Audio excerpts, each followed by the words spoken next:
Hello मेरे सारे प्यारे विद्यार्थियों। आज मैं आपको कुछ यूज़फुल मीनिंग आपको दिखाऊंगा। उसका मतलब भी समझाऊंगा कि इनका मतलब क्या होता है। तो हम आज कुछ इम्पोर्टेंट मीनिंग्स याद करेंगे और समझेंगे। जैसे कि फर्स्ट है 7 o'clock। इसको बोलेंगे 7 o'clock। 7 o'clock का मतलब होता है घड़ी में 7 बजना। घड़ी में 7 बजना। अब इसका इंग्लिश में भी मतलब होता है when clock strikes 7। When clock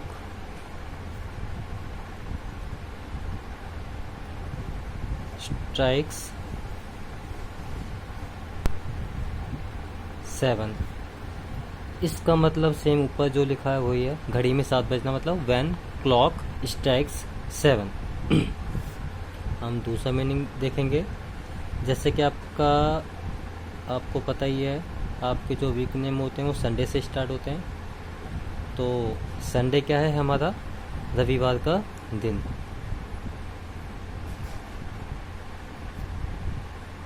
रविवार का दिन। तो इसको हम क्या बोल सकते हैं? Weeks first day. Weeks first day. Week के बाद ये अपोस्ट्रोफ लगा के एस लगा हुआ है। इसका मतलब है रविवार का फर्स्ट डे, यानी कि वीक्स फर्स्ट डे, रविवार का दिन। नेक्स्ट है आपका नेक्स्ट वर्ड आपका स्काई ओवरकास्ट।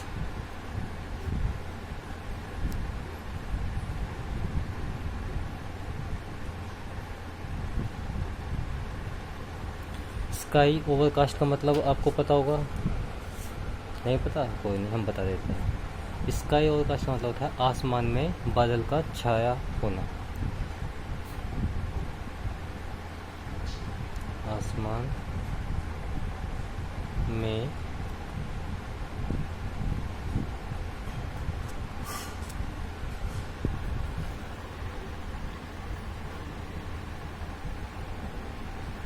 बादल का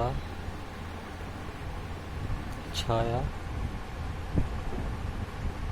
होना। स्काई ओवरकास्ट का मतलब होता है आसमान में बादल का छाया होना। तो इसको हम और इंग्लिश में पूरा क्या बोल सकते हैं अच्छे से समझाने के लिए? Sky covered with clouds. Sky covered with clouds, यानी कि आसमान में बादलों का छाया होना। नेक्स्ट मीनिंग है आपका हॉट। HOT, hot. हॉट का मतलब आपने सुना ही होगा कई बार। इसका मतलब होता है कुछ गर्म।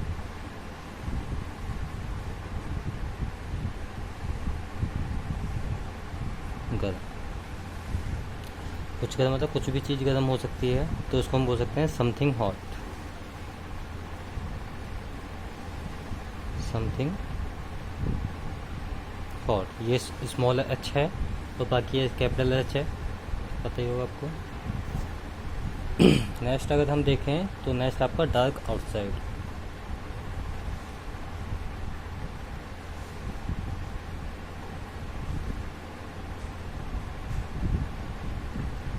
डार्क का मतलब तो पता ही होगा, अंधेरा होना या फिर रात का होना। तो डार्क आउटसाइड का मतलब रात का होना। रात का होना। रात का होना डार्क आउटसाइड हम बोलेंगे, या फिर हम बोल सकते हैं इसको falling of night. Falling of night, यानी कि रात का धीरे धीरे जब रात ढलती जाती है तो उसको बोलते हैं फॉलिंग ऑफ नाइट। ठीक है। नेक्स्ट आपका डल डे। डल डे का मतलब क्या हो सकता है? डल डे का मतलब है उदास दिन।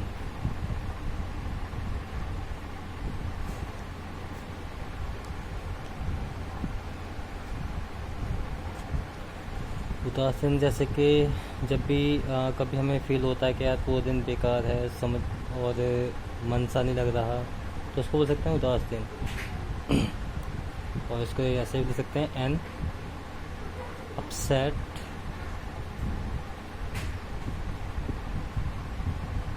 Day. An upset day. An upset day का मतलब एक उदास दिन। ठीक है, तो हम 6 ये आपके मीनिंग्स हो गए। चलो 2 कर लेते हैं हम। एक लिख सकते हैं 7 नंबर, रेड लेटर डे।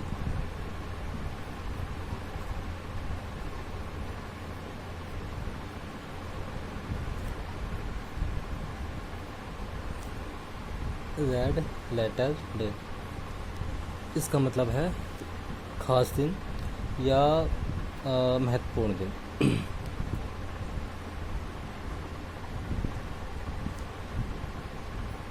खास दिन, ठीक है। तो हम इसको बोल सकते हैं रेड लेटर डे का मतलब खास दिन या कोई महत्वपूर्ण दिन। तो इंग्लिश में इसको बोल सकते हैं एन इम्पोर्टेंट डे। ठीक है, कोई महत्वपूर्ण दिन। नेक्स्ट आपका हम लिख सकते हैं एक्सपेंसिव स्टफ। एक्सपेंसिव स्टफ, इसका मतलब क्या होगा? कोई महंगा सामान। महंगा सामान। तो इसको हम दूसरे सेंटेंस में क्या लिख सकते हैं? Something costing too much money. Something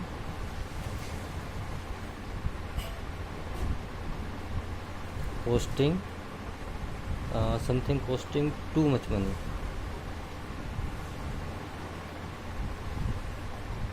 too much money.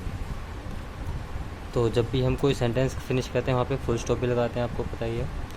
तो ये आपके टोटल 8 मैंने यूज़फुल मीनिंग्स बताए हैं, जो कि आपको कभी भी आपके सामने आते हैं तो आप इसको बहुत अच्छे से समझ जाएंगे।